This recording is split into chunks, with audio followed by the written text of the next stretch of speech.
রুজি বাড়াতে চান তো? চান না? চান না? চান ইনশাআল্লাহ? নারায়ে তাকবীর। আলহামদুলিল্লাহ। রুজি যদি বাড়াতে চান, আপনি যদি ধনী হতে চান, এমন একটা আমল আজকের আমি আব্দুল্লাহ জুবায়ের কোরআন এবং হাদিস থেকে বলে যাব।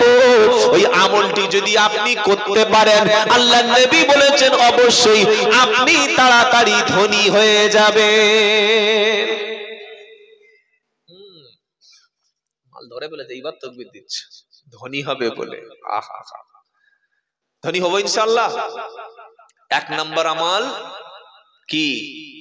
কখনো আপনার ঘরের মধ্যে গান বাজনা, হারাম কোনো অনুষ্ঠান কোনো দিন চালাবেন না ইনশাআল্লাহ বলেন।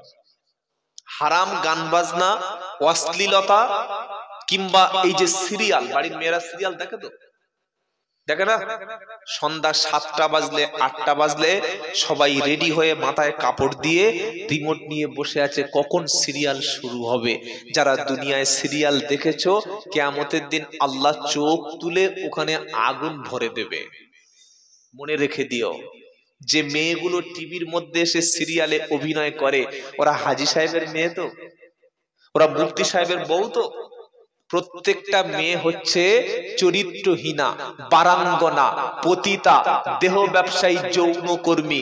দিনের বেলা অন্য ব্যবসা করে আর সিনেমায় সিরিয়ালে অভিনয় করে তোমার মন জুগিয়ে যাচ্ছে। তোমার বাড়ির মধ্যে সিরিয়াল চলছে, ছোট ড্রেস পরে, যেরকম ব্লাউজ পরেছে, তোমার বিবিটা ওই ব্লাউজটা পরার জন্য তোমার কাছে আবেদন করছে। ওই চরিত্র ধ্বংস করার জন্য বাড়িতে সিরিয়াল এসছে। এটা যদি থাকে আজ থেকে বন্ধ করে দেবেন। গান বাজনা চালাবেন না। আর প্রত্যেক দিন এশার নামাজের পরে কুরআনুল মাজিদের মধ্যে একটা সূরা আছে, সূরার নাম হচ্ছে সূরা ওয়াকিয়া। এই সূরা ওয়াকিয়া যারা তেলাওয়াত করবে, আল্লাহর নবী বললেন আল্লাহ কখনো তার রুজির কষ্ট দেবে না।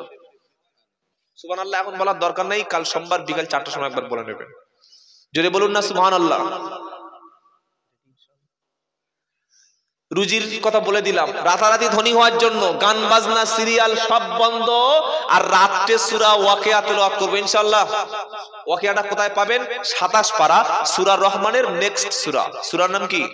ওয়াকিয়া। তেলাওয়াত করবেন। নাম্বার 2, বৃদ্ধ পিতামাতা যদি বাড়িতে থাকে, ভাই আমি একটু আগে বলেছি, বৃদ্ধ পিতামাতা যদি আপনার বেঁচে থাকে, এই বাপ মা যেন কখনো সংসার থেকে আলাদা রাখবেন না। আপনি কখনো আপনার বাপ মাকে আলাদা খেতে দেবেন না। 3টে ভাই খাওয়াবে কেন রে ভাই? যে মায়ের পেটে 5টা সন্তান লালন পালন হলো, এই মায়ের পেটে 5টা সন্তান এলো, মায়ের একটা ছোট্ট পেটে 5টা সন্তান এলো, তোমার এত 4টে রুমে একটা মার বাপ থাকার জায়গা হলো না? নবী বললেন কেউ যদি রুজিতে বরকত চায়, বেশি দিন হায়াত চায়, রোড অ্যাক্সিডেন্ট থেকে বাঁচতে চায়, সে যেন পিতা মাতা, আত্মীয় স্বজন, নিকট আত্মীয়র সঙ্গে যেন কখনো খারাপ ব্যবহার করে না। আল্লাহ পাক শোনাচ্ছে, ওয়াকাদা রাব্বুকা আল্লা তা'বুদু ইল্লা ইয়াহু ওয়া বিল ওয়ালিদাইনি ইহসানা ইম্মা ইয়াবলুগান্না ইনদাকাল কিবারা আহাদুহুমা আও কিলাহুমা ফালা তাকুল লাহুমা উফিন ওয়ালা তানহারহুমা ওয়া কুল লাহুমা কাওলান কারীমা ওয়াখফিদ লাহুমা জানাহাদ দুল্লি মিনার রাহমাতি ওয়া কুর রাব্বিরহামহুমা কামা রাব্বায়ানি সাগীরা। 15 পারা 3য় পৃষ্ঠা 7 নম্বর লাইনের 23 নম্বর আয়াত। আল্লাহ পাক বলছে আমি আল্লাহ সিদ্ধান্ত করে দিয়েছি, আল্লাহ ছাড়া কারোর ইবাদত করবি না। তারপরে বাপ মার প্রতি ইহসান করবে। বাপ অথবা মা দুজনে অথবা একজনা যদি বৃদ্ধ হয়ে যায়, বিছানায় পড়ে যায়। আর যদি তাদের উপার্জনের সংসার না দেখার চালানোর ক্ষমতা যদি না থাকে, বাপ মার ব্যবহারে তুমি কখনো কিংবা তোমার ব্যবহারে তোমার বাপ মা কখনো যেন উফ এই শব্দটুকু যেন করে না। ওয়াকুল্লাহুমা কওলান কারীমা, সম্মানজনক কথা বাপ মার সঙ্গে তুমি বলবে, তাদের জন্য দোয়া করবে। তোমার মা যেন কখনো ভাগে ভাত খায় না।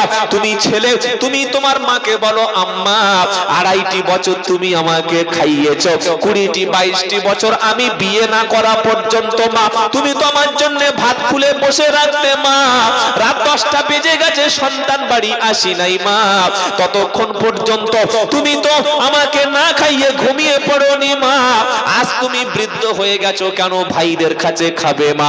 আজ থেকে আমি তোমার ছেলে, বাড়িতে বৌমা এনেছি, সে রান্না করছে মা, তুমি যতদিন বাঁচবে, আব্বা তুমি যতদিন বাঁচবে আমার বাড়ি খাবে, আমার বাড়িতে ঘুমাবে।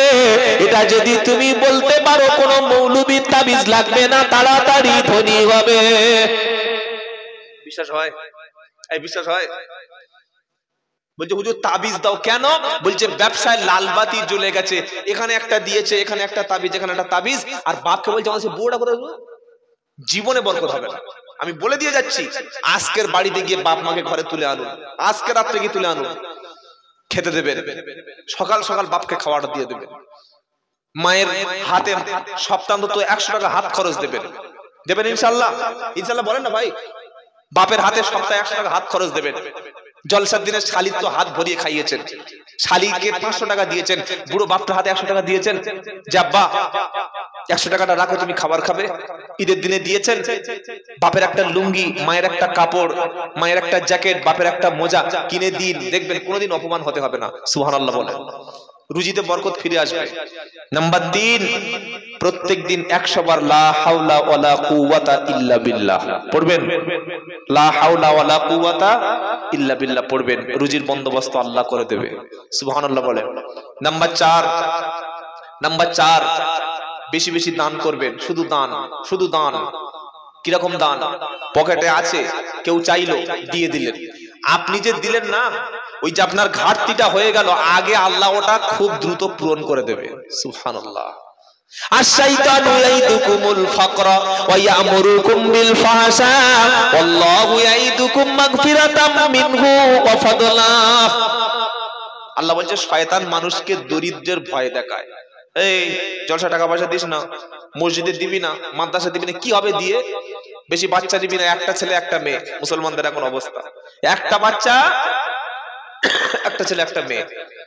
রাশিয়ার প্রেসিডেন্ট ভ্লাদিমির পুতিন ও এক সময় বলেছিল একটার বেশি বাচ্চা চলবে না।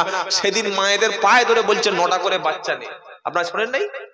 9টা করে বাচ্চা নিতে বলছে, কারণ পুরো রাশিয়াটা বৃদ্ধ আর বৃদ্ধ নেই কাজের লোক। চায়না বলেছিল একটার বেশি বাচ্চা, এখন চায়না 3টে করে সন্তান নিতে বলছে মায়েদের।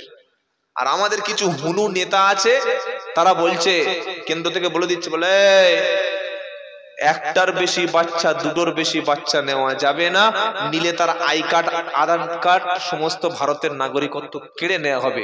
বলছে না? বলে না? বলছে। যাদের পয়সা আল্লাহ দিয়েছে, সম্পদ দিয়েছে, সন্তান নেবেন, সন্তানকে মানুষের মতো মানুষ করবেন, সুশিক্ষা দেবেন ইনশাআল্লাহ বলেন। এই 4টি কাজ করুন। নাম্বার 5, জীবনে কখনো ফরজ নামাজটা ছাড়বেন না। অনুরোধ করছি ভাই, ফজর, জোহর, আসর, মাগরিব, ইশা, যেখানে আছেন, যে অবস্থায় আছে, যে অবস্থায় আছে, ফরজ নামাজটা পড়ে নেবেন। কারণ নামাজি ব্যক্তির রুজির দায়িত্বটা আমার আল্লাহ নিজে হাতে নিয়ে নেয়। বলুন সুবহানাল্লাহ। নামাজি ব্যক্তির রুজিটা আল্লাহ আসমান থেকে দিয়ে দেবে। সুবহানাল্লাহ। দান সদকা করুন, মানুষকে হেসে মুখে কথা বলুন, আল্লাহ রুজি দেবে। কিছু মানুষের অভ্যাস হাসতে পারে, মুখ যেন ওর বংশ 14 গোষ্ঠী সব কলারায় মরে গেছে, হাসতে পারে না, বোর মুখে দিয়ে থেকে হাসে। কেন রে ভাই? আল্লাহ নবী বললেন হাসি মুখে কথা বলাও সদকা। সুবহানাল্লাহ। যদি কোনো ভাইয়ের সঙ্গে বোনের সঙ্গে ঝগড়া করে থাকেন, প্রতিবেশীকে কোনোদিন অপমান করে কাঁদিয়ে থাকেন, আজ থেকে তার বাড়িতে সালাম দিয়ে বুকের সঙ্গে মিলে, ভাই ভুল করে তোর বড় কথা বলেছিলাম, তোর সঙ্গে কথা বন্ধ করেছি, মাফ করে দিস, ক্ষমা করে দেবে, আল্লাহ ক্ষমা করে দেবে, সম্মান বেড়ে যাবে। সুবহানাল্লাহ বলেন। নাম্বার 5, যখন আপনি খেতে বসবেন, ভিখারি, এতিম, মিসকিন, মেহমান আসলে দরজা থেকে তাড়িয়ে দেবেন না। মায়েদের বলছি, ভিখারি আসলে আপনি তাকে বলবেন, মা এসেছো, আব্বা এসেছো, ভিখারিকে পাশে একটা প্লেটে করে একটু খাবার দেবেন। ও খেয়ে যাওয়ার সময় কি বলবে? আল্লাহ তো সব ধ্বংস করে দিক, পুড়িয়ে দিক বলবে নাকি? ভিখারি যাওয়ার সময় বলবে, আল্লাহ আমি সকাল থেকে ঘুরেছি, কেউ খেতে বলেনি। এই আয়েশার মা খেতে বললো, এই জেসমিনার মা খেতে বললো, এই সুহানার মা খেতে বললো, আল্লাহ এর মাকে রুচিতে বরকত দিও, এই বাড়িতে ভালাই দিও, বিপদ রেখো না। ও ভিখারি হাত তুলবে না, ওর অন্তরটা যে বড় হবে না, ওর মুখ থেকে যে হাসি বার হবে, এটাই আল্লাহ আপনার জন্য রুজির বন্দোবস্ত 700 গুণ বেশি করে দেবে। না সুবহানাল্লাহ বলার দরকার নেই, চুপচাপ থাকুন। যাই হোক ভাই, এই যে জলসা এতক্ষণ কথা শুনলাম, এই জলসাটা আগামী বছর বন্ধ থাকবে না? হবে? হবে ইনশাআল্লাহ। হওয়ার পক্ষে কারা কারা আছেন আল্লাহ সন্তুষ্টির জন্য হাত তুলুন। নারায়ে তাকবীর। ওই আপনি পক্ষে নয়, হাতটা তুলুন, এটা সাপোর্ট। নবী যখন বললে চলো যুদ্ধে যাব, মুনাফিকের সর্দার আব্দুল ইবনে উবাই এরকম করছে, হাত তুলবো না? তুলবো না। আবু বকর বললে আমি যাব, ওমর বললে আমি যাব, উসমান বললে আমি যাব, তালহা বলবে আমি যাব। গরিব কিচ্ছু নাই, পা ন্যাংড়া, দুর্বল, বললে হে আল্লাহ রাসূল আমি কিচ্ছু দিতে পারবো না, অন্তত দোয়া করুন এই জানটুকু যেন আল্লাহ রাস্তায় দিয়ে শহীদ হতে পারি। জোরে বলুন সুবহানাল্লাহ। কি ঈমান সাহাবাদের ছিল! আজ আমাদের ঈমান কোথায়? আজ আমাদের ঈমান কই, যদি না আল্লাহ রাস্তায় দান করতে পারি? জান এবং মাল, আমার আগে বক্তা সে আয়াতটা বলে গেছে, জান এবং মাল আল্লাহ কিনে নিয়েছে। আগামী বছর জলসা হবে, তাফসিরুল কোরআন মাহফিল আগামী বছর চলবে, চলবে ইনশাআল্লাহ। জলসাটার নাম দেবেন তাফসিরুল কোরআন মাহফিল। কেন? যে বক্তাকে দাওয়াত করবেন, আমাকে তো ভাইরা কিছু বলেনি, আমি তো আমার মতো বকা শুরু করে দিয়েছি। যে বক্তাকে দাওয়াত করবেন আগে থেকে একটা সাবজেক্ট তাকে বেছে দেবেন, বুঝতে পারলেন? যদি 10 বছর জলসা হয়, 10 বছরে 10টা বিষয় যদি আলোচনা হয়, 10টা বিষয় মানুষ জেনে নিল। বা বক্তাকে বলবেন আপনি এই সূরা থেকে একটু আলোচনা করুন, একটা সূরার উপরে, সেটা ভালো হবে না ভাই? ভালো হবে। তা না হলে সন্ধ্যা থেকে আলোচনা হচ্ছে, একই কথা বলছে। বাবারা, ভাইজানেরা, ও আব্বা জানেরা, ও আমার ভাইজানেরা, ও ভাই 3 বার 4 বার ভাইজান বলতে বলতে 10 মিনিট সময় চলে গেল, আর বাকি কথা বলবে কখন? আমার নবী সাল্লাল্লাহু আলাইহি সাল্লাম, বাবা বাবা বাবা বাবা, এই সময়টা একটু কম করে কথা বলা যায় না? একটা বিষয়ের উপরে একটা বক্তা বললেন, 2টো বক্তা দাওয়াত করেছেন, কাউকে বললেন যাকাত সম্পর্কে বলুন, কাউকে বললেন যে মায়েদের একটু খেদমত সম্পর্কে বলুন। এরকম প্রত্যেক বছর 2-3টো বিষয় যদি জানা হবে, তো 10 বছরে 20টা বিষয় জানা হয়ে যাবে। কথা মনে থাকবে ইনশাআল্লাহ। আগামী বছর এই জলসা বা তাফসিরুল কোরআন মাহফিল হবে কোরআনের মহব্বতে, রাসূলের মহব্বতে। আমরা প্রত্যেকে মহান দানে শরীক হয়ে যাব, বলুন ইনশাআল্লাহ। ইনশাআল্লাহ বলেন। যাদের বাপ কবরে চলে গেছে, যাদের মা কবরে চলে গেছে, আর কখনো ফিরে আসবে না। মনে রাখবেন, সন্তান মারা যাওয়ার পর সমস্ত আমল বন্ধ হয়ে যায়। নবীজি সাল্লাল্লাহু আলাইহি সাল্লাম বলেছেন, মানুষ মারা গেলে সব আমল বন্ধ হয়, 3টি আমল চালু থাকে। জোরে বলুন না সুবহানাল্লাহ। একটা সদকায়ে জারিয়া, মসজিদ মাদ্রাসায় দান, এই নেকি কবরে বন্ধ হবে না। 2 নম্বর আও ইলমিন ইয়ানতাফাউ বিহি, যদি কাউকে উপকারী ইলম শিক্ষা দিয়ে যেতে পারেন, এর সওয়াব আপনি কবরে পাবেন। 3 নম্বরে নবীজি বললেন, আমি প্রথমেই শুরু করেছিলাম আর সেটা সবাই সহ্য করতে পারেনি। নবী বললে, শোন, আও ইলমিন ইয়ানতাফাউ বিহি, যদি না পারিস, আও ওয়ালাদিন সালিহিন ইয়াদু লাহু, একটা দোয়া করা সন্তান রেখে যা, একটা নামাজি ছেলে নামাজি মেয়ে রেখে যা। সন্তানের বয়স 40 হয়েছে তো কি হয়েছে, সন্তানের বয়স 20 হয়েছে তো কি হয়েছে? ইমাম সাহেবের কাছে মসজিদে হাত ধরে জুমার দিন বল, ইমাম সাহেব ভাই আমি নিজে কোরআন জানি না, আমি নিজে কোরআন পড়তে পারি না, কিন্তু আমি যেদিন মারা যাব সেদিন আমার জানাজা কি আমার ছেলে পড়াতে পারবে না? আমার লাশ যেদিন কবরে দাফন হয়ে যাবে, যেদিন সবাই কবর ছেড়ে চলে আসবে, আর কেউ কবরের মুখোমুখি হবে না। কত কবরে জিয়ারাত বন্ধ হয়ে গেছে, মাটির সঙ্গে মিশে গেছে, গিয়েছে না যায় নাই? ইমাম সাহেবের হাত ধরে বলুন, ভাই 5,000 রাখেন, 3,000 রাখেন, আমার ছেলে, 2 ছেলের বাপ, তাকে একটু কোরআন শরীফটা শিখিয়ে দিন। আপনি যেমন পড়েন তেমনটা শিখিয়ে দিন। আপনি যেমন দোয়া করেন আপনার আব্বার জন্য, আমার ছেলেটা যেন আমার জন্য দোয়া করতে পারে, এটুকু শিখিয়ে দিন। এটা ইমামকে বললে তিনি শেখাবে না? শেখাবে না? মাথা মোটার মতো বলে উঠে গেলে হবে না। ইমাম সাহেবের হাতে 2,000 টাকা দিলে তিনি ছেলেটাকে কোরআন শিক্ষা দেবে। বাপ মরে কবরে চলে গেছে, 5 বছর হয়ে গেছে। আল্লাহর কসম করে বলছি, এরকম যদি কোনো গুনাহগার ছেলে তওবা করে বাপের কবরের কাছে গিয়ে, মায়ের কবরের কাছে গিয়ে, শুক্রবার হোক, বৃহস্পতিবার হোক, সকাল হোক, সন্ধ্যায় হোক, ইমাম সাহেবের কাছে বুড়ো বয়সে গিয়ে, 40-50 বছর বয়সে গিয়ে কোরআন শিখে এসে, দোয়া করাটা শিখে এসে, কান্নাটা শিখে এসে, বাপের কবরের কাছে গিয়ে বলছে, আসসালামু আলাইকুম আব্বা, বাপ গো, জীবনে অনেক পয়সা তুমি আমাকে দিয়ে এসেছো, অনেক টাকা অনেক দিকে খরচ করেছি বাপ, জীবনে তোমার জন্য কিছু দান করতে পারিনি। আমি অসুস্থ হলে তুমি সবকিছু উজাড় করে দিয়ে আমাকে ডাক্তার দেখিয়েছিলে। আমি যখন ঘর বাঁধতে পারিনি তুমি জমি বেচে ঘর বেঁধে দিয়েছিলে আব্বা গো। আজকে তোমার ঘরটা অন্ধকার, তোমার ঘরে আলো দেওয়ার কেউ নাই, তোমার ঘরটা অন্ধকার হয়ে গেছে বাপ গো। আমি তোমার কবরের পাশে এসেছি, আল্লাহ আমার আব্বার কবরটাকে একটা নূর দিয়ে দাও।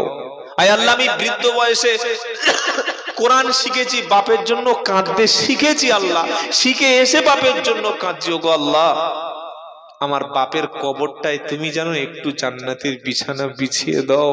আয় আল্লাহ, আমি ছোট যখন ছিলাম আব্বা বিছানায় যখন আমাকে রাখতো, শীতকালে ঠান্ডা জায়গায় রাখতো না, গরম বিছানায় রেখেছে। পোকা মাকড় পিঁপড়ে দেখলে বাপ সরিয়ে পরিষ্কার করে দিয়েছে। আল্লাহ, পোকা মাকড়ের ঘর কবর, সাপ পোকা মাকড়ের ঘর। 5টা বছর বাপ কবরে শুয়ে আছে, সাপ আছে কিনা কখনো দেখার সুযোগ হয়নি। আজকের কাঁদার সুযোগ পেয়েছি আল্লাহ গো, বাপের কবরটাকে মাফ করে দাও, মায়ের কবরটাকে জান্নাত বানিয়ে দাও। যে মা আমাকে না খাইয়ে ঘুমাতো না, আমি হাসলে হেসেছে, আমি খাওয়া বন্ধ করলে মা খাওয়া বন্ধ করেছে, আমি রাত জেগে খেলা করলে মা বাচ্চার সঙ্গে খেলা করেছে, আমি মায়ের স্তনের কাছে মুখ নিয়ে গেলে তিনি দুধ খাইয়েছে, আমি চিৎকার করলে মা গরম হাঁড়ি রেখে ফেলে আমাকে কোলে আব্বা বলে মুখে তুলে নিয়েছে। সেই মা 5টি বছর তোমার কাছে রেখে এসেছি, কাঁদতে পারিনি। আল্লাহ গো, মায়ের কবরটা ঠান্ডা করে দাও। এরকম কোন সন্তান যখন দোয়া করবে চোখের পানি ফেলবে, আমার আল্লাহ রহমান, আল্লাহ রহিম, আল্লাহ গফুর, আল্লাহ সামি, আল্লাহ বাসির, আল্লাহ এই সন্তানের দোয়ার ওসিলায় বাপ মার কবরটাকে জান্নাতুল ফেরদাউস বানিয়ে দেবে। জোরে বলুন সুবহানাল্লাহ। এ বোকা, বৃদ্ধ বয়সে সন্তানকে কোরআন কি শেখানো যায় না? ছেলের মুখে তেলাওয়াত কি শোনা যায় না? যায়। সেই সন্তান একটা তৈরি করব, বলুন ইনশাআল্লাহ। আর এখানে যারা বসে আছে এই সন্তানগুলো ইমাম সাহেবের কাছে একটু পাঠিয়ে দেবেন, সন্তান তৈরি হয়ে যাবে। আপনি কবরে চলে যাবেন, জমির ভাগ আর কবরে যাবে না, আপনার কাপড়টাও যাবে না, ব্যাংক ব্যালেন্স সব শেষ হয়ে গেল। আগামী বছর জলসার জন্য, এই মহান তাফসিরুল কোরআন মাহফিল বা জলসার জন্য যদি কোনো ব্যক্তি কিছু দেন, সেটাও আল্লাহ আখিরাতে আপনার জান্নাতে যাওয়ার রাস্তাটা সহজ করে দেবে। জোরে বলুন না সুবহানাল্লাহ, জোরে বলুন সুবহানাল্লাহ। এই যে জলসা হচ্ছে না, যদি শোনানো যায় এখন 2 ঘন্টা শুনবে, কি শুনবে না? কিন্তু ফজরের সময় আজকে সারা রাত জলসা শুনেছি, আজকে থাক, তাই তো বলবে না? বলবে না? নতুন বিয়ে করে নামাজ ছেড়ে দিয়েছে, শ্বশুর বাড়ি গিয়ে নামাজ কাজা করে দিয়েছে। আল্লাহু আকবার। নামাজ জীবনের শেষ আমল। আপনি নামাজ পড়ছেন, আল্লাহর সঙ্গে কথা বলছেন, সুবহানাল্লাহ বলেন।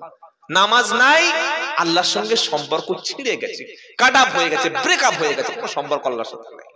নামাজ পড়ুন, আল্লাহর সামনে সাহায্য চান, সাহায্য করেন কে? আল্লাহ। যেটা শোনাচ্ছিলাম ভাইরা, যেটা বলতে বলতে এখানে আসলাম, সেটা কি ছিল? সৎ কাজের আদেশ, অসৎ কাজের নিষেধ। সুদ যেন কারোর বাড়িতে না থাকে। নবী বলেছেন নিজের মায়ের সঙ্গে জেনা করার পাপ। কিয়ামতের দিনে সুদখোরের ভুঁড়িটা এইরকম মোটা মোটা জ্বালা কলসি ভরে দেওয়া হবে, ভিতরে সাপ এবং বিচ্ছু সরীসৃপ প্রাণীগুলো ভরে দেওয়া হবে। পেটের কামড়ে যন্ত্রণায় সেদিন চিৎকার চেঁচামেচি করবে।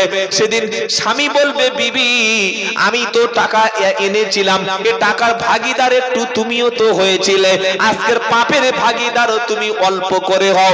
কোরআন শোনাচ্ছে, ওয়ালা তাজিরু ওয়াজিরাতু বিজরা উখরা। কি কঠিন কথা, ওয়ালা তাজিরু ওয়াজিরাতু বিজরা উখরা ওয়া ইন তাদউ মুসকালাতুন ইলা হিমলিহা লা ইহমাল মিনহু শাইউ ওয়ালাউ কানা দা কুরবা। 22 পারা সূরা ফাতিরের 18 নম্বর আয়াতে 13 নম্বর লাইনে আল্লাহ পাক শুনিয়ে দিচ্ছে, কেউ কারোর পাপের বোঝা সেদিন বহন করবে না। যে বিবির জন্য, যে বাচ্চার জন্য, যে সন্তানের জন্য সুদের মাল উপার্জন করেছেন, হারাম মাল বাচ্চাকে বিবিকে খাইয়েছেন, সেদিন ছেলে বলবে, বাপরে আমি তো তোর জন্য ভালো ঘর করতে বলিনি। বিবি বলবে, স্বামী গো আমি তো এত সুন্দর তোমাকে টাকা এত উপার্জন করতে বলিনি। 300 টাকা হালাল ছিল, 300 টাকা হালাল খাদ্য খেয়ে যদি আমরা দুনিয়ায় বেঁচে থাকতে পারতাম, কে তোমাকে 700 টাকা সুদের টাকায় আনতে বলেছিল? কে তোমাকে ঘুষের টাকা আনতে বলেছিল? ঘুষ ছাড়া এখন আর কোনো চাকরি হয় না। রাস্তায় পুলিশ দাঁড়িয়ে আছে, লাইট মারছে, তার মানে কি? লাইট মেরে গাড়ি পাস করছে মানে কি? টাকা দে, টাকা দে, হাত পাচ্ছে, টাকা দে। আমি তো গাড়িতে পশ্চিমবাংলার সব রাস্তায় রাত্রে করে আসি, দেখি গাড়ি থেকে টাকা ছুড়ে দিচ্ছে, পুলিশ কুকুরের মতো খাওয়া তুলে চলে আসছে। ছি ছি ছি, তওবা তওবা। কি আপনারা দেখেন নাই? ভুল বলছি নাকি? ছুড়ে দিচ্ছে গাড়ি থেকে টাকা, 10 টাকা 20 টাকা, পুলিশ খাবার মতো তুলে চলে আসছে। কে অন্যায়ের প্রতিবাদ করবে, শাসনটা করবে কে বলেন? শুধু ঘুষ। সরকারি অফিসে যান, টাকা না দিলে একটা ফাইল এখান থেকে ওখানে যাবে, ওর আল্লাহর ভয় নাই ওর দেখে। আর এই ঘুষখোর, সুদখোর, যারা জুলুম করে পরের কাছ থেকে টাকা নেয়, এদের চেহারা দেখবেন সব শুকরের আকৃতি হয়ে গেছে, সবগুলো চেহারা বাঁদরের মতো হয়ে যাবে। আর এদের বাড়িতে হয় বিবি নয় বাচ্চা নয় মা নয় ছেলে, কেউ না কেউ কঠিন বিপদে পড়ে আছে, কেউ সুখে নাই ভাই। সবচাইতে সুখে থাকে তারা 5 ওয়াক্ত নামাজ পড়ে হালাল খাদ্য খায়, সত্য কথা বলে, সকাল থেকে সন্ধ্যা পর্যন্ত কোনো হালাল ব্যবসা করে পরিশ্রম করে রাত্রে বেলা দুটো খেয়ে বিছানায় শুয়েছে, আর ভোরের সময় উঠে নামাজ পড়তে গেছে। এই 300 টাকা 400 টাকা উপার্জন বর্তমান বাজারে যারা করে সারাদিন, এদের চাইতে সুখী ব্যক্তি একটাও নাই। কি বলছেন বলেন আপনারা? লাখ লাখ টাকা উপার্জন করছে, সুখে আছে। ও সুগারের ওষুধ ছাড়া চলতে পারে না। ও প্রত্যেক দিন রাতে ঘুমের ওষুধ খেয়ে ঘুমায়, ঘুমের ওষুধ খেয়েছে তাও ঘুম হয় না। কেন? মানুষকে তুমি কাঁদিয়েছো, আল্লাহ তোমাকে হাসাবে না। মানুষের রুজি কেড়ে নিয়েছো। কত টাকা যে উপার্জন হয় পুলিশদের অবৈধভাবে ভাবতে পারবেন না। সেই জায়গায় পুলিশরা বেশিরভাগ করে ডিউটি করতে পছন্দ করে যে থানায় 2 নম্বরই ইনকাম আছে। গাড়িতে গাঁজা পাচার হচ্ছে, 2000 টাকা থানায় মেরে দিল, গাড়িটা আপনার সাইড করে দেবে, যা চলে যা চলে যা চলে যা, কোনো অসুবিধা নাই। হচ্ছে গুলো। এই অন্যায় যদি চলতে থাকে, কিভাবে সমাজের ভালো কাজ হবে বলেন? আজকের গরিব মানুষ সেই গরিবই থেকে গেছে। ইসলাম এসছে অন্যায় রুখে দেওয়ার জন্য, বলুন না সুবহানাল্লাহ। মুহাম্মদ সাল্লাল্লাহু এমন একজন নেতা, তিনি সমাজে ইনসাফ প্রতিষ্ঠা করলেন। মদিনায় সুদ বন্ধ হলো, ঘুষ বন্ধ হলো, মদ বন্ধ হলো, জুয়া বন্ধ হলো, লটারি বন্ধ হলো। যখন সবাই খাবার পেল, এইবার আল্লাহর নবীজি বললেন, এবার যখন সবাইকে আমি খাবার দিতে পারছি রাষ্ট্রীয় ভাবে, এবার চুরি করলে হাত কেটে নাও। সুবহানাল্লাহ বলতে ইচ্ছা করে না? এবার চুরি করলে হাত কেটে ফেলো, আর নয়, আর ছাড় দিও না। সেজন্য করে আমরা অন্তত আমাদের স্ত্রীকে, আমার ছেলেকে, আমার মেয়েকে, তাদের যে খাবারটা আমরা খেতে দেবো হালাল খাদ্য খাবো ইনশাআল্লাহ বলে। হালাল খাবার মানে মুরগি বিসমিল্লাহ বলে জবাই করলে কি হালাল, মুরগি বিসমিল্লাহ বলে জবাই করলে হালাল। কিন্তু মুরগিটা যেটা টাকা দিয়ে কিনেছি ওটা যদি পকেট মারের টাকা হয় 3 বার বিসমিল্লাহ বললে হালাল হবে? হবে? অত সহজ নয়। ছাগল বিসমিল্লাহ বলে জবাই করে খেলে হালাল হবে। রাস্তায় যদি ওই ঘুষের টাকাটা নিয়ে ছাগল কিনে 3 বার বিসমিল্লাহ কেন 1000 বার কোরআন শরীফ পড়ে যদি বিসমিল্লাহ বলে জবাই করি ও খাসি কখনো হালাল হবে না। কথা মনে থাকবে ইনশাআল্লাহ। কিছু কিছু তেফেরেঙ্গা মুসলমান আছে পাড়ার সাথে গিয়ে বলছে এখানে মোল্লা হোটেল, মুসলিম হোটেল। মুসলিম হোটেল কোথায় রে? সব তো হিন্দি হোটেল, মা কালী হিন্দি হোটেল, অশোকা দুর্গা হোটেল। মুসলিম হোটেলটা কোথাও? বলছে ওইদিকে মুসলিম হোটেলে খেতে গেছে। বেয়াই বলছে কেন মা কালী হিন্দু হোটেলে খেলে কি হবে? বলছে আমি মেজ হুজুরের মুরিদ, আমি 4 মাস আল্লাহ রাস্তায় জামাতে লাগিয়ে এসেছি, আমি সহি হাদিস মানি, কোরআন মানি, কিচ্ছু মানি না। তো বললে হিন্দু হোটেলে খেলে কি হবে? বললে না হিন্দু হোটেলে খাবো না, জাত চলে যাবে, আমার ঈমান নষ্ট হবে। কিন্তু ছেলেকে বিয়ে দেওয়ার সময় মেয়ের বাপের কাছ থেকে 2 লাখ ঝেড়েছে, তখন তোর ঈমান যায়নি? তখন তো দাড়িটা কি করে হারামের বাড়ি খেয়েছিস? শুকরের মাংস যেমন হালাল না, মেয়ের বাপের বাড়ি থেকে যখন টাকা নিয়েছো জোর করে ওটাও শুকরের মাংসের মতো হারাম ছিল। কথাটা মনে রেখে দিও। এ ভাই হালাল ব্যবসা করো।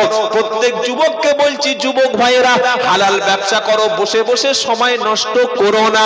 সামনে আরো কঠিন দিন আসছে। বর্তমান পশ্চিমবঙ্গ এবং ভারতবর্ষের যে অবস্থা, 5 বছর 10 বছর 20 বছর পরে এই সংখ্যালঘুদের চাকরি পাওয়া দূরের কথা, ব্যবসা পর্যন্ত আর ভালো চলবে না।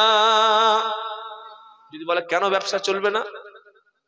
মানুষের মনের মধ্যে হিংসা বিদ্বেষ এমন হয়ে গেছে, এই যে কমিউনিটির প্রতি হিংসা।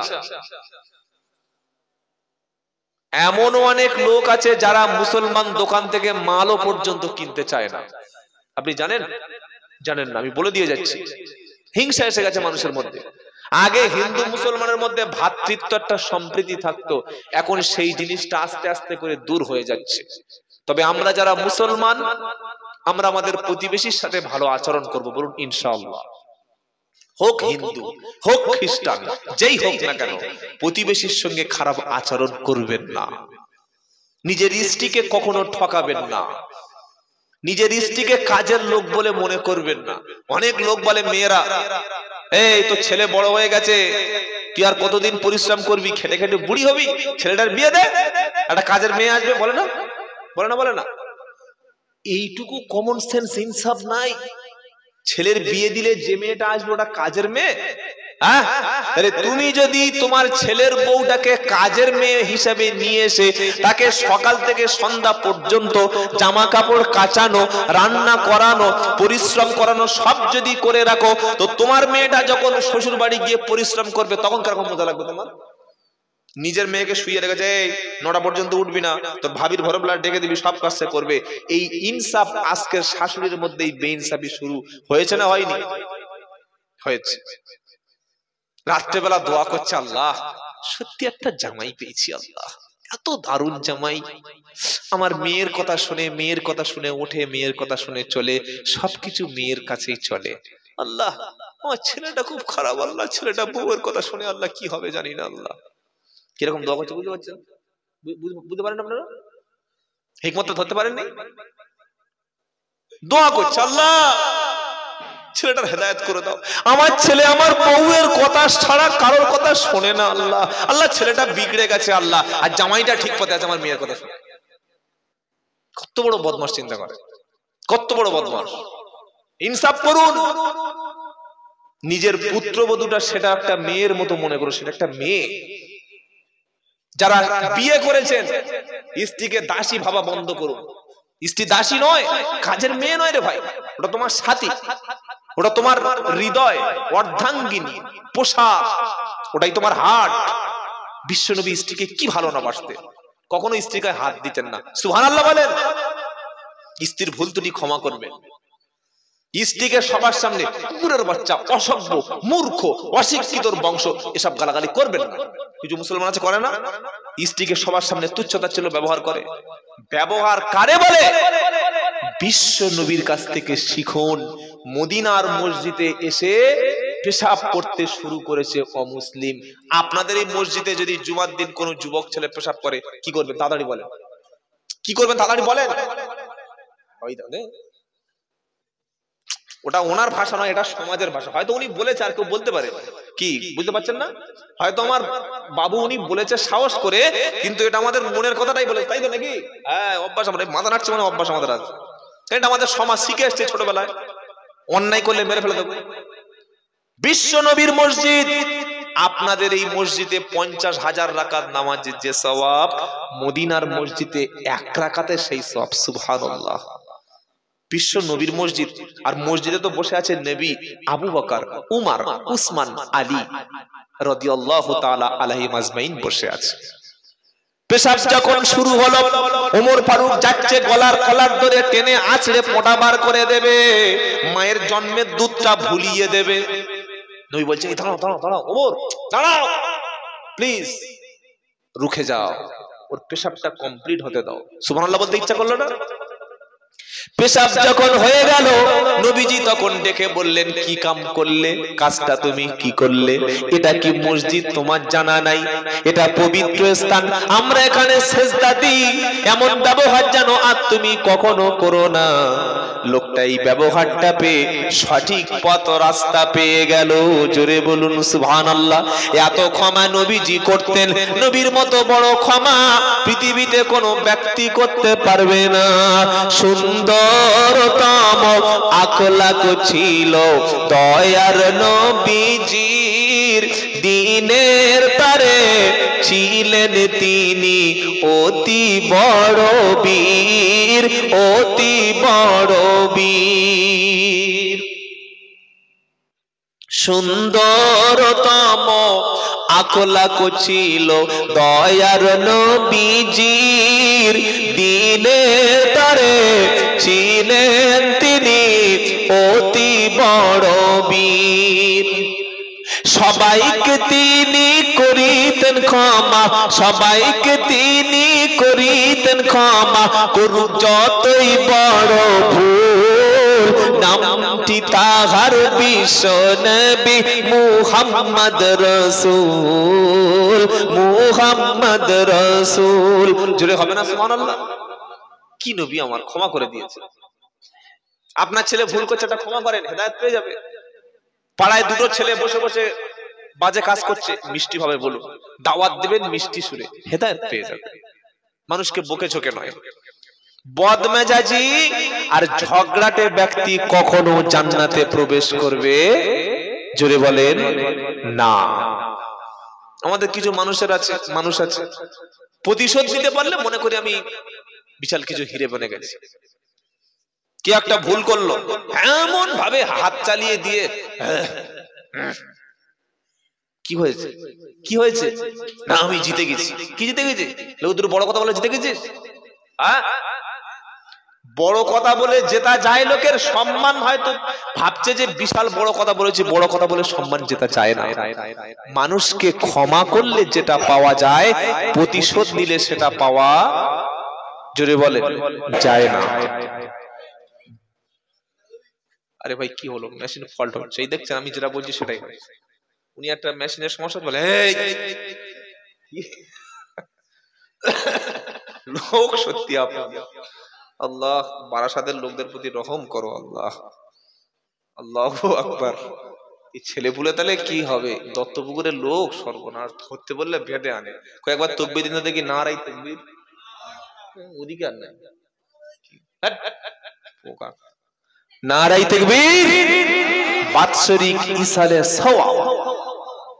কে বললো জিন্দাবাদ? আর কেউ লোক বলছে না তো? সকলে জোরে বাৎসরিক ইসালে সওয়াব, নারাই তাকবীর।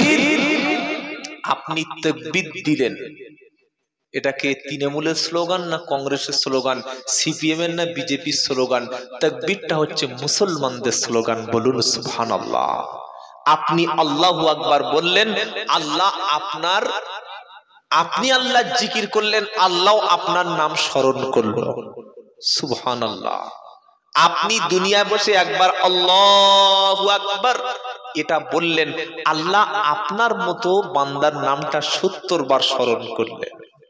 সুবহানাল্লাহ। ফাদকুরুনি আদকুরুকুম ওয়াশকুরুলি ওয়ালা তাকফুরুন। আয়াত শুনেন নাই? শুনেছেন না শুনেন নাই? সারা জীবন শুনেছেন। বান্দা তুমি আমার স্মরণ করো, আমি তোমার স্মরণ করব। তুমি আমার শুকরিয়া আদায় করো, নাফরমানি করো না। লা ইন শাকারতুম লা আযীদান্নাকুম ওয়া লা ইন কাফারতুম ইন্না আযাবি লাশাদীদ। সূরা ইব্রাহিমের 7 নম্বর আয়াতে 4 নম্বর লাইনে 13 নম্বর পৃষ্ঠাতে আল্লাহ পাক বলছে, বান্দা তুমি যদি আমার শুকরিয়া আদায় করো, আমি আল্লাহ তোমার নেয়ামতকে বাড়িয়ে দেব। যদি তুমি কৃতজ্ঞ হও, খেয়ে পরে মেখে সুন্দর বিবি পেয়ে, সুন্দর বাচ্চা পেয়ে শান্তিতে ঘুমিয়ে যদি তোমার কাছে আমার কোনো প্রশংসা না থাকে, আমি আল্লাহ তোমার নেয়ামতকে কেড়ে নেব। তুমি খাওয়ার পরে আলহামদুলিল্লাহ যদি বলো, বিবির কাছ থেকে উঠে এসে বিছানা থেকে আলহামদুলিল্লাহ যদি বলো, দামি পোশাক পরে যদি আলহামদুলিল্লাহ বলো, উত্তম খাবারটা খেয়ে যদি আলহামদুলিল্লাহ বলো, সারাদিন যে পয়সা উপার্জন করেছো এটা পাওয়ার পরে যদি আলহামদুলিল্লাহ আল্লাহর প্রশংসা যদি বান্দা করো, আমি আল্লাহ তোমার বাড়িয়ে দেব।